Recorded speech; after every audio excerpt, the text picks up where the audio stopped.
আমরা রাত্রে এই হোটেলে স্টে করছি, যে পিসি পাহাড়, এটা মেঘালয় পাহাড়। গাইস, আমি এখন সুনামগঞ্জের একটা পাহাড়ে আছি, এটার নাম বারেক কাটিলা নাকি এরকমই একটা নাম। গাইস, বাংলাদেশের সুইজারল্যান্ড দেখতে চান? এই দেখেন, মাশাআল্লাহ, আল্লাহ বাংলাদেশে কত সুন্দর বানাইছে, তবুও আমরা যাইতেছি অন্য অন্য দেশে ঘুরতে।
মাশাআল্লাহ,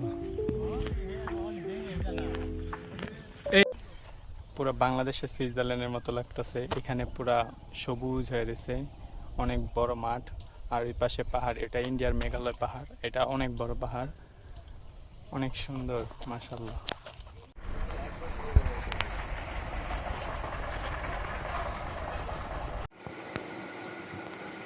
আমরা যে হোটেলে আছি, হোটেলের বাইরে এই ভিউ, পাশে নীলাদ্রি লেক, আর এত বড় পাহাড়।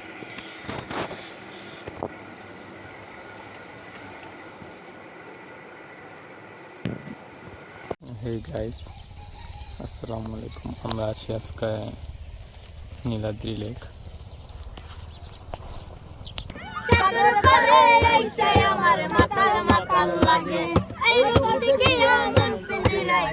গাইস, আমাদের নৌকার মাঝি, আমরা এখন নীলাদ্রি লেকে আছি। এই যে ইন্ডিয়ার বর্ডার, আমরা একদম ওই পাশে যাবো। কেমন লাগতেছে শোভন ভাই? একটু পরে রোদ আসবে অনেক। ঘুম থেকে উঠে যায়, এসে নৌকা বাইতে বেশি কল্পনা করি নাই। সুনামগঞ্জের নীলাদ্রি লেকে আইসি।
সাগর পারে আইসা আমার মাতাল মাতাল লাগে এই রূপ থেকে আমার পিঞ্জিরায়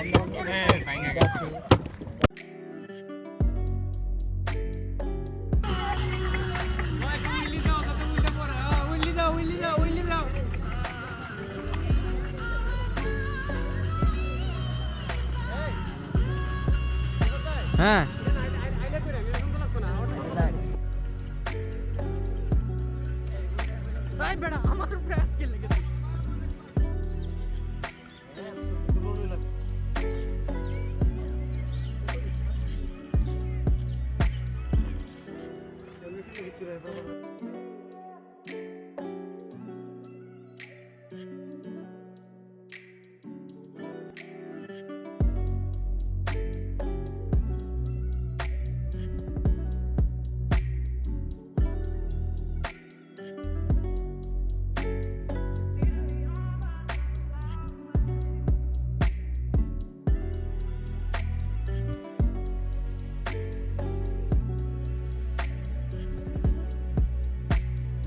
গাইস এইখানে আমার অনেক স্মৃতি রয়ে গেল। এখান পাহাড়টা অনেক ভালো লাগছে, যাইতাছি এখন খুব খারাপ লাগতেছে।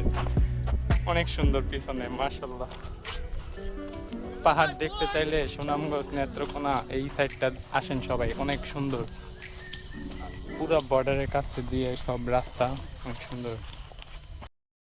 আমরা এখন তাহিরপুর সুনামগঞ্জে আছি শিমুল বাগানে। এই দেখেন কত সুন্দর। আমার মনে হয় ফুলের চেয়ে বেশি, যখন ফুলের মৌসুম আসে আমার মনে হয় এর চেয়ে বেশি এখনই সুন্দর। একদম ন্যাচারাল পরিবেশ।